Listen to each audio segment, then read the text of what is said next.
How to fix Snapchat on your Android. In this video we talk about how to fix this on your Snapchat. Just watch this video till the end.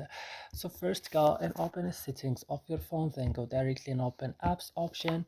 Here on apps option you have to search for Snapchat right now, and then scroll down and click on storage. Here on storage now guys, you have to go to the last button in the bottom of the screen, clear data, and click OK, and then you have to back, click on force stop, click also OK, and now you have to back and restart your phone. After restarting your phone and when you open Snapchat, you will find that your problem have been solved.